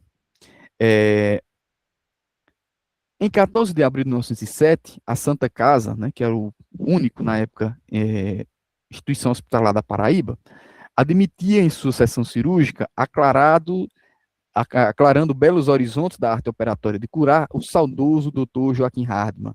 Calmo, inteligente e bom, Hardman dedicou a sua vida à mais santa das cruzadas em benefício da sua gente, e por ela se sacrificou. Operando certo dia, um soldado da polícia contraiu um protocifiloma que talvez lhe tivesse roubado a existência. Em outubro de 1922, a moléstia mordera-lhe o coração, prostrando numa agonia mais terrível. Com a entrada da turma de 1923, a qual o próprio Lourival Moura fazia parte, né, começou verdadeiramente a cirurgia asséptica na Paraíba e subiu a pujança onde vemos lá agora. Cavem esses louros ao doutor Tito Lopes Mendonça, companheiro que recordo com o coração insuficiente para as demasias da saudade. Pouco depois vem Ávila Lins e Adris Vilar, que fizeram mudar por completo o cenário cirúrgico da Terra. Estamos onde poderíamos chegar, na época florescente das especialidades, não preciso citar mais nomes, porque toda dificuldade consiste em escolher. Depois desse trecho, né, lá no documento, que está disponível no nosso drive, tá, do curso, o Lorival Moura ele vai descrevendo, né, de forma cronológica, linear, os médicos, né, e as contribuições que eles deram para os campos específicos, né, as obstetrícia, tá certo? A clínica em geral, a cirurgia, a pediatria na Paraíba, passando também por instituições médicas que, em geral, né, foram fundadas algumas pela iniciativa de alguns médicos, como é o caso do Instituto de Proteção e Assistência à Infância, né, e ele vai narrar tudo isso, né, em loas, né, elogiando essas figuras, destacando o seu sentimento de abnegação e humanidade, né, em relação à saúde e o bem-estar da população, né, desprovida dessa assistência. Então, continuando, a gente fecha com, depois que ele faz toda essa narrativa laudatória, né, retomando toda a trajetória histórica da medicina na Paraíba, o Lorival Moura termina, né, com uma mensagem, né, arrebatando os estudantes de medicina que estavam presentes acompanhando a sua conferência. Então, ele diz o seguinte: mas não devo insistir, porque a ampulheta do tempo, no tamizamento da areia que caiu lenta, já marcou a primeira hora escoar. E o velho Cuco assinalou a última badalada, tão ansiada pelos senhores estudantes, depois de uma aula achavascada. Não devo insistir, porque na classe estão presentes notáveis cultores das letras conterrâneas, o que não me é dado martirizar. Senhores estudantes, já calculei peso por peso, obra por obra, a resistência moral com que se edificou esta faculdade. Nobre patrimônio que os senhores estão obrigados a zelar. Não vos esqueçais agora que a pátria precisa da nossa dedicação e do vosso saber. Aquela frase do encantado mestre Miguel Pereira ainda não passou de tudo. O Brasil é um imenso hospital. Para acudir este claro, esta casa confia na coragem das vossas iniciativas. A responsabilidade que pesa nos vossos ombros, arrancadas desde os escombros de um heróico passado, vos impuseram um dever sagrado, o mais sagrado de todos os vossos deveres escolares, de manter essas honrosas tradições para a honra e glória desta casa, manter e elevar a altura da hora do progresso. Ou seja, ele culmina toda a narrativa, né, sobre os médicos, as instituições de saúde pública na Paraíba, com uma realização, que é o estabelecimento da Faculdade de Medicina da Paraíba em 1950, e essa missão que ele atribui, né, na continuidade dessa história pregressa, né, laudatória evolutiva dos médicos, que pesa sobre o ombro desses estudantes de dar continuidade a essa gloriosa, né, entre muitas aspas, história. Feita essa leitura, né, eu vou lançar alguns questionamentos aqui e vou abrir para que vocês possam se colocar, né, no debate, lançar questionamentos e dúvidas, a gente possa ir dialogicamente aqui construindo esse momento no curso, tá? Pode falar aí, Stephanie. Boa noite, professor. Boa Teve noite. duas perguntas, uma de Geraldo Henrique, é um pouco grande, está no chat, e Gerlando também fez um comentário. Tá, joia, eu vou dar uma conferida agora. Tony também está com a mão levantada. Oi, Rafael, tudo bom? Boa Muito noite, prazer Tony, tudo ouvir, bem? viu? Satisfação imensa. E, assim, eu fiquei lendo a pergunta do colega Geraldo, aí eu fiquei pensando e eu acho que uma coisa que você poderia esclarecer, porque eu sempre pensei que dentro da área da medicina, quando a gente está estudando sobre a Primeira República, eu não sei se tem trabalhos que são voltados para isso, mas quando a gente debate sobre a influência das oligarquias locais o tempo todo, não seria esse o caso também de que as políticas públicas voltadas para a saúde também poderia ter uma certa interferência do poder local em relação a essas oligarquias? Porque a gente vê que muitas vezes os investimentos eram mandados pelos governos federais, dentro da política dos governadores, por exemplo, e os coronéis eles acabavam destinando, até quando tem a crise que envolve a disputa dos poderes locais aqui, que o João Pessoa ele começa a quebrar, né, essa questão dos recursos das prefeituras, cria até mesmo instituição para fiscalizar. Aí eu fico questionando, porque quando se fala de saúde pública, a gente teve, por exemplo, não é fazendo um anacronismo, mas é de como a política local ela se volta quando teve a disputa na Covid-19 entre governadores e governo federal, por exemplo, né? As cidades também entraram nesse debate. Aí, imagine que isso na primeira metade do século XX, como seria essa questão do domínio? Quem é que administrava esses recursos para as políticas públicas voltadas para a saúde e quais eram as áreas que eram beneficiadas ou eram atingidas? Acho que vale a pena a gente ir por esse caminho também, de investigar esse poder local. Aí eu não sei se você, Rafael, tem alguma informação sobre isso ou poderia dar alguma luz para poder, como a gente poderia se aprofundar nesse debate. Eu acho que seria bem-vindo também essa discussão. Obrigado pelo espaço.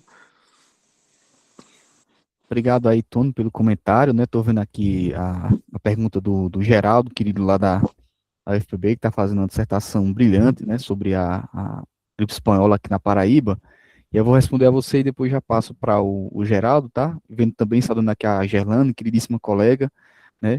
Que fala da questão de documentar a Santa Casa, né? Onde se vê muitos conflitos entre os médicos formados e práticos e parteiras, né? Mostrando que a medicina oficial não foi aceita de imediato. Exato. E também tem a questão da legitimação, né, Gerlane? Eles estão, você veja no discurso do próprio Lorival Moura, né? Ele desmerecendo o tempo todo, né, se esforçando para fazer com que seja deslegitimado esse saber, né, de práticos, de parteiras, para legitimar a própria medicina diplomada, né. E aí não é por acaso que ele culmina a fala dele saudando e conclamando esses estudantes, tá, a honrar, né, e passar à frente esse legado construído por esses médicos, tá. Então, sobre a pergunta do Tony, né, o comentário, tem a tese da professora Silvéria Araújo, né, que ela estudou justamente as instituições de saúde pública na Primeira República na Paraíba. Então, ela vai mostrando como a própria efetivação dessa Política Nacional de Saúde Pública, né, por meio do Departamento Nacional de Saúde Pública, do DNSP, na Paraíba, né, ele vai ser extremamente limitado justamente pelas disputas oligárquicas que acabavam, né, devido a, a interesses econômicos, interesses políticos, limitando essa política, né, impedindo, por exemplo, o funcionamento e abertura de postos, né, regulando o repasse de verbas e medicamentos, a instalação ou não de um posto de profilaxia em determinada localidade. Então, tudo isso teve sim um impacto, né, essas disputas foram fortíssimos entre médicos do próprio serviço de profilaxia rural e o diretor do serviço, tá certo? Tudo isso esteve presente, sim, Tony, e eu deixo aí como sugestão, se você tiver interesse, né, de ler, a tese da professora Silvéria. Me foge só o título dela agora, que faz um tempinho que eu não revisito esse texto, mas é fácil, se você colocar Silvéria Araújo, tese de doutorado UFPS, certamente você vai achar, tá na Instituição de Saúde Pública na Paraíba, tá? Você, com certeza vai achar a tese dela. E sobre o comentário, né, do Geraldo Henrique, né, a respeito a, da confluência, né, da criação da Liga para o Saneamento, o DNSP, ao fato de que em 1918 ocorre a gripe espanhola, né? Então, o próprio Rodrigues Alves morre em decorrência da gripe, né? O Carlos Cédio, que era na época, né, o diretor geral de saúde pública, não fez absolutamente nada, né, em termos de saúde pública para tentar remediar a epidemia. Então, o próprio Gilberto Rochman, né, Dilene, elas são autores que vão apontar, né, para a epidemia. O próprio André Mota me chamou a atenção isso, né, na defesa da minha tese, de como que é a gripe espanhola, né, que vai desmontar, né, de fato, essa precária estrutura de saúde pública, né, com a autonomia dos estados, e chamar a atenção para a necessidade dessa centralização, porque a gripe espanhola vai, como a gente vem discutindo, né, evidenciar todas as fraquezas, é o ponto de onde melhor observar o funcionamento, né, das políticas de saúde pública naquela sociedade, a própria lógica do poder oligárquico. Então, ela desmonta tudo isso ao mostrar essas fragilidades, e vai ser justamente a gripe espanhola que permite com que a classe médica, né, possa se mobilizar e, enfim, utilizar inclusive isso como um elemento, um argumento a mais para somar essa organização sanitária, né, naquele contexto. Espero ter respondido e pertinentíssimo, né, seu comentário aí, porque sem essa gripe espanhola, de fato, a gente não teria, talvez não teria, né, toda essa mobilização em torno da necessidade desse sistema de saúde, né? Porque aí a epidemia, ela afeta todos os estados, né, em igual medida. Então, feito esse comentário, eu deixo aqui 4 questões, eu queria realmente agora, né, ouvir vocês, né, os participantes, para que a gente pudesse discutir, debater, nós temos aí meia hora ainda de encontro, para que a gente pudesse refletir sobre essas questões, tá? Então, coloquei 4 pontos aqui para a gente pensar, mas vocês podem trazer também outras questões, que é o seguinte, né? De que forma que o Lourival Moura, né, organiza as fases históricas da saúde pública na Paraíba? Quais marcadores ele utiliza para sinalizar o atraso e o avanço, né, que seria atrasado e avançado em relação à saúde pública? Dialogando com as leituras que a gente fez, né, nessa aula, a partir da Adilene Raimundo Nascimento, de Everardo Nunes, até que ponto esse discurso memorialista que ele, né, profere em 1954 constrói uma história, né, dos vencedores, heróis da medicina, e silencia as assimetrias sociais de raça e de classe da saúde do Nordeste, né, e na Paraíba especificamente, mas isso também reflete o pensamento médico no Brasil como um todo. Em que palavras e adjetivos o autor emprega para se referir às práticas populares e tradicionais de cura, né? Qual a função ideológica desses rótulos na construção da autoridade médica? E, por fim, qual o papel simbólico e político que é reservado a essa medicina diplomada e a fundação da Faculdade de Medicina da Paraíba dentro desse texto de 1954?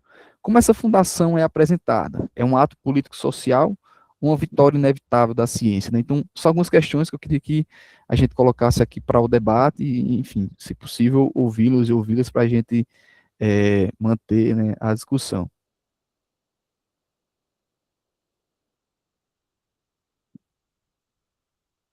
Podem se inscrever, abrir o microfone, tá, gente? Esse espaço aqui é realmente para participação.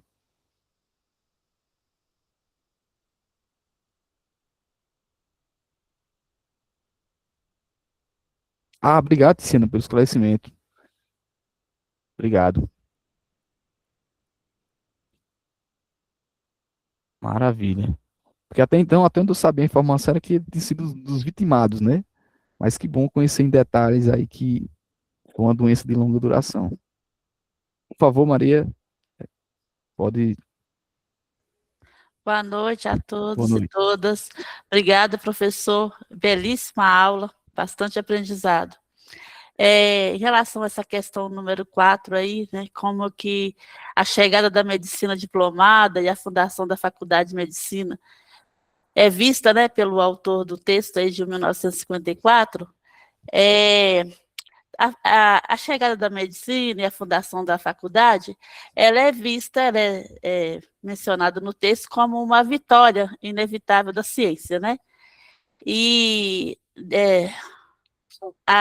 se por um lado, né, a população não aceitava com passividade a imposição da medicina oficial, conforme comentou aí a Gerlane, por outro lado, o poder médico também, ele se utilizava de todas as ferramentas possíveis para se estabelecer numa posição majoritária. E, aqui no interior de Minas Gerais, em Paraupeba, na primeira metade do século XX, havia um jornal chamado Gazeta de Paraupeba, que circulava aos domingos, e as páginas desse jornal, elas estão recheadas de matérias que combatiam os benzedores, né? Os fazedores de mesinha.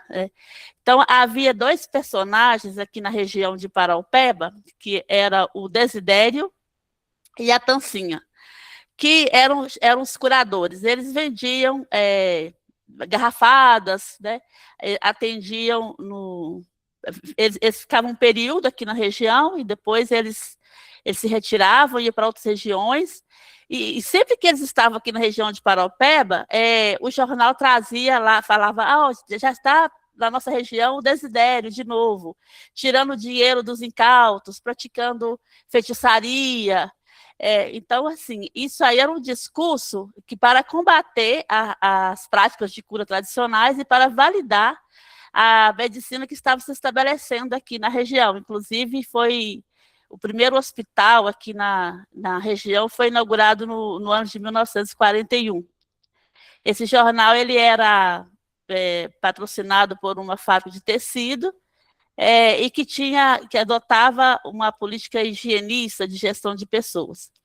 Então, esse é mais um exemplo de como o estabelecimento da medicina oficial, tradicional, como a gente conhece hoje, foi marcada por conflitos, né? Foi por embates, por disputas, né? E essas disputas elas acontecem até hoje. Na nossa região aqui, que é mais interiorana, ainda hoje as práticas de cura tradicionais elas estão em constante conflito, né, com a medicina oficial.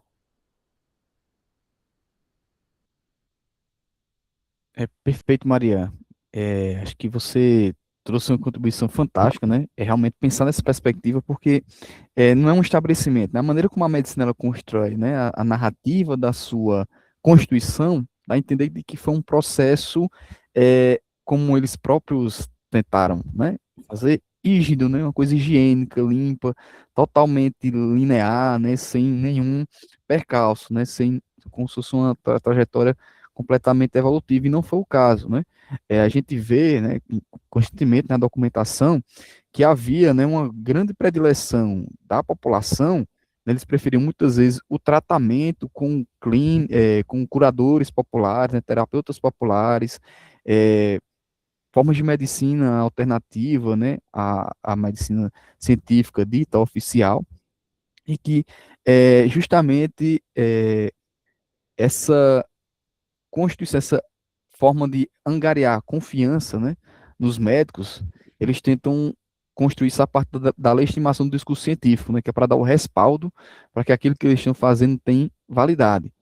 Sendo que muitas vezes, né, o ganho que esses curadores e terapeutas populares vão ter é justamente a ligação íntima e próxima que eles vão ter, justamente por vir, né, dos segmentos populares. Então, eles tinham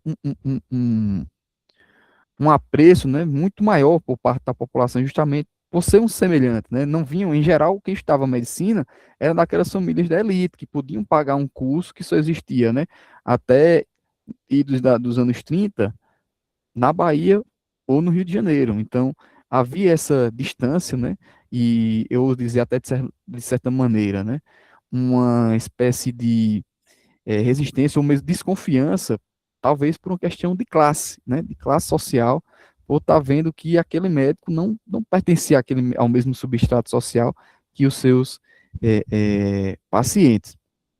E como que é uma coisa que o Lourival Moura está falando na Paraíba, mas que você falando de Paraupebas em Minas Gerais, a gente percebe, né, a presença, né, e desse discurso em busca de legitimação a partir da criminalização, muitas vezes, né, dessas outras práticas de cura. E aí eu queria chamar a atenção aqui também, né, para um outro aspecto, que é exatamente a maneira com a qual, né, esse discurso, ele estabelece esse discurso vitorioso, né, da medicina, é a medicina que ela vence, né, o atraso, vence os incautos, os ignorantes, enfim, que atrapalham, né, o avanço linear da medicina. Pois não, Jonas, por favor. Inclusive, Jonas, pessoal, será o nosso próximo palestrante, tá certo? Daqui a 15 dias. Jonas irá discutir sobre patrimônio, né, da saúde pública. Por favor, Jonas. Em seguida. Legal. Parabéns, né? Achei muito pertinente a sua fala. Eu acho que introduziu muito bem a proposta do curso, a gente pensar, né, na perspectiva histórica e também a historiografia, as fontes para essa questão da saúde das doenças no Brasil. E aí, a partir do que você coloca, né, sobre essa narrativa linear e sobre o que você falou, que essa literatura médica produzida nessa primeira geração de pessoas que passaram a construir a história da medicina, aqui em Pernambuco a gente tem o Leduardo de Assis Rocha, que é um médico pernambucano, que ele vai escrever na história da medicina em Pernambuco, e aí ele pega um primeiro volume onde ele vai trabalhar o período colonial e o século XIX, E eu fico pensando, né, que nessa perspectiva de construir uma narrativa evolutiva, de valorização dessa classe médica, como eles fecharam os olhos para também elementos que já existiam nessa fonte. Então, por exemplo, um dos trabalhos célebres dele, né, que serve para a gente como documentação, é que ele compilou os textos que estão presentes nos Anais da Medicina Pernambucana, que é o primeiro periódico médico editado aqui em Pernambuco, né, durante o período imperial. E aí, no próprio documento, quando eu e Cássia estavam analisando a atuação das parteiras, a gente viu, por exemplo, um caso onde os médicos que estavam discutindo a questão do cancro uterino, um deles, né, diante das dúvidas que se tinham nos debates lá, ele vai mandar uma carta para uma parteira, que é a Rita Maria dos Prazeres, e vai pedir a opinião dela sobre as mulheres que ela já havia tratado, que ela já teria atendido mais de 400 mulheres no Recife. E uma coisa que é bem interessante, né, é que nesse debate era um médico dizendo que a recorrência de cânceres uterinos, né, que hoje a gente chama de câncer de colo de útero, era muito comum, e naquele período um defendia que era muito comum e outro dizia que não, que os médicos acabavam classificando uma série de outras enfermidades como cancro uterino. E aí, quando a parteira é convidada a emitir o seu parecer, e ela responde, e isso é publicado, em outra edição desse periódico, o médico vem chamando ela de uma senhora, uma velha, que nem parteira é, descredibilizando por ela não ter uma formação na faculdade, no curso de parto, né, como era comum na época, e desconsiderando que, mesmo não tendo uma formação no curso de parto, ela tinha certificação da Câmara Municipal do Recife para atuar, porque ela havia, digamos assim, apresentado notório saber para essa questão. Então, como esses historiadores, eles acabaram também fechando os olhos para elementos que a própria documentação já apresentava, né? E aí tudo para atender esse objetivo de construir uma história da medicina laudatória, evolucionista, que mostrasse, né, que a medicina higienista havia superado esse atraso colonial no campo da saúde. É isso. Perfeito, Jonas. Irretocável você comentar, assim, fantástico. Tiziana, por favor. Oi, boa noite. Não sei se vocês me escutam, eu estou rouca, mas eu achei muito interessante esses documentos trazidos, né? Porque, principalmente, eu estava olhando a questão número 2, sobre a questão da história dos vencedores, porque elas sempre sobressaem nas narrativas que ficam. E eu trabalho na minha dissertação sobre a gripe espanhola no litoral do Maranhão, agora em 2026, trabalhei com jornais, e eu trabalhei com 2 cidades, Cururupu, São Luís, capital, e Cururupu. E eu pude ver como, nos jornais da capital, ficaram as narrativas sobre os médicos. Então, os médicos dialogavam nos jornais, falavam sobre como estavam atuando na questão do tratamento da gripe espanhola, da profilaxia, e se eu olhasse, por exemplo, só para este jornal, por exemplo, para essa documentação, ficaria a impressão de que só a linha de frente no Maranhão foi através dos médicos. Mas, através de outro jornal de Cururupu, que é chamado O Litoral, eu vi que, aí trazendo para a história dos vencedores, e como os médicos eles trazem esse diálogo, colocando, né, por exemplo, os pajés e pajôs que atuaram, que foram as principais figuras na pagelança, na gripe espanhola, em Cururupu, que é então, vila perto de São Luís, de São Luís. E como eles atuaram na linha de frente, e como eles se colocavam como pessoas de confiança da população. E essas descrições do jornal, o Litoral, colocam que toda a população procurava por eles, nesse momento de dificuldade, porque não havia médicos em Cururupu. O governo só mandava ambulâncias. E como fala o Bourdieu, esse capital simbólico dos pajés e pajoas, eles estavam ali atuando. Eles sempre atuaram na região, mas com a gripe espanhola puderam se colocar frente a frente nesse embate de forças na atuação desse cenário da gripe espanhola. E achei muito interessante o documento que traz justamente a parte da medicina que se colocava contra a atuação dessas pessoas que atuavam na linha de frente nos momentos de dificuldade. Obrigada. Perfeito, Tiziana, muito bom. E é interessante, né, para a gente ver como que tem esse protagonismo, né, desses outros saberes, né, dessas outras práticas de curar. E aí, Por exemplo, o próprio Lorival Moura, queria só fazer esse comentário, Gorete, já passo para você. Ele, enquanto chefe, né, diretor do dispensário de tuberculose aqui em João Pessoa, na década de 30, ele tinha que enfrentar, por exemplo, a resistência de alguns pacientes que simplesmente desacreditavam naquele tratamento médico-científico, né, questão por exemplo, fazer pneumotórax, tomar H2AN na veia, tomar tuberculina, enfim.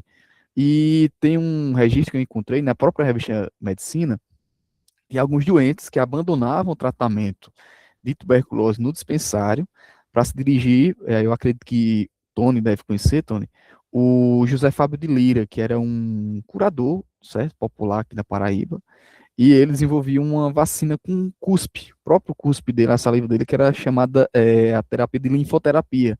As pessoas acabavam abandonando o tratamento no dispensário e procuravam o José Fábio de Lira para fazer essa linfoterapia, né? Receber essa vacina de cuspe, o próprio cuspe do José Fábio de Lira, né? Isso foi explorado na dissertação, né, aqui da Rosana Nascimento, no mestrado da UFCG, tá?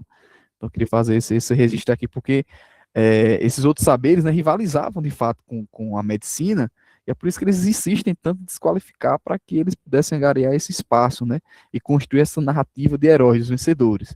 E aí, pensando, por exemplo, aqui com Walter Benjamin, né, que fala na necessidade da gente escrever a história a contrapelo, ou seja, buscando resgatar esses projetos que foram derrotados, surge justamente um caminho, né, metodológico para que a gente possa pensar a própria história da saúde, das doenças, da medicina a partir desse outro olhar, né, dessa outra perspectiva, tá?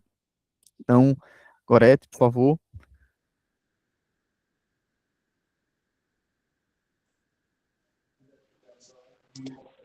Boa noite. Estão me ouvindo? Estamos sim. Boa noite. Então, professor, boa noite a todos e a todas. É um prazer estar nesse curso. O tema é muito instigante sobre a história da doença. Também pesquiso sobre a história da doença, pensando a epilepsia, a história cultural da epilepsia, na cidade da Paraíba do Norte. E aí, essa pergunta de número 3, ela é bem instigante, quanto à questão da medicina, como os termos que a medicina começa a desqualificar os saberes populares. O próprio Carrara, ele vai pensar essa questão do saber popular como algo simbólico, né? E ele vai discutir essa questão do saber popular como a simbologia. E quando se trata da epilepsia, ele vai discutir a questão de como é que vai ver essa questão de queimar a roupa, do poder do fogo, do poder simbólico que os populares tinham, né? E a própria medicina vai pegar esse discurso para desqualificar as curas populares, como se essas curas elas não funcionassem e descredibilizar, né, para que as pessoas possam então aderir à medicina oficial. Perfeito, Gorete. É isso mesmo, né? A gente vê muito isso voltado, né, a questão do espiritismo, né, e outras práticas, né, com esses adjetivos, né, desqualificadores, justamente para que, utilizando todo o aparato, né, que esses médicos dispunham, os jornais, né, então, assim, a própria, uma tentativa, né, de manipular a opinião pública, que era para poder conseguir consolidar, né, então eles partem para a desqualificação mesmo, né, a gente vê vários embates, disputas, acho que Jonas deve ter uma série de exemplos disso, né, na imprensa, desses médicos desqualificando, entrando, né, aqui na Paraíba tem esse caso do Zé Fábio de Lira, os médicos, né, vão aos jornais, né, falar mal dele, né, dizer que ele era um charlatão, né, que ele estava enganando as pessoas, etc e tal. Então é muito importante a gente pensar realmente nessa perspectiva, né, para que a gente não caia no engodo quando estamos lendo e trabalhando com as fontes, na narrativa, que é muito convincente dos médicos, né? A gente tende a ser levado pelo discurso vencedor e tender a acreditar e defender muitas vezes o que os médicos estavam sustentando. Só que a maneira como eles escrevem faz com que nós não nos apercebamos justamente de que dos interesses, né, e das relações de poder que estão por trás ali desse discurso que em geral é um projeto de poder, né? Eu vou só passar aqui, Joyce, para a monitora Stephanie, que está com a mão levantada, eu já passo para você, tá bom? Por favor, Stephanie. Gabriela Cordeiro, ela tem uma pergunta e ela gostaria de saber se o senhor tem algumas indicações sobre a Santa Casa e as Amas de Leite. Santas Casas e Amas de Leite, olha, das Santas Casas, né, eu recomendaria justamente a dissertação de Gerlane, né? Então, uma dissertação belíssima sobre a Santa Casa de Misericórdia da Paraíba. Sobre a questão das Amas de Leite, aí eu fico devendo, mas salvo engano, né, acho que é a Dayana Rossi, no Rio, orientanda da Gisele Sanglar, ela estuda um pouco essa questão do leite, né, na cidade, tá? Lá no Rio. Então, talvez possa ser uma indicação para você, tá? Então, obrigado, Stephanie, pelo lembrete da questão da Gabriela. Joyce?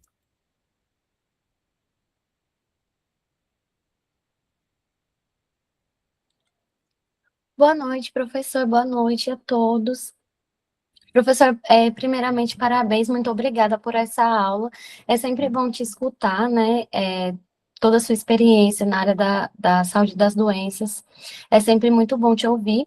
E eu queria falar sobre essa questão 3, porque é algo que eu observo muito também nas minhas fontes, né? Quando eu estou trabalhando em relação à loucura aqui na Paraíba, que é justamente esses adjetivos que geralmente os alienistas, né? Os médicos psiquiatras dessa época usavam para se referir aos loucos, que é justamente palavras como, por exemplo, infelizes, desafortunados, e que, de certa forma, isso pode parecer um discurso muito penoso, como se eles estivessem, de fato, assim, muito comovidos, sentindo muita pena, né, da situação dos loucos, do Estado.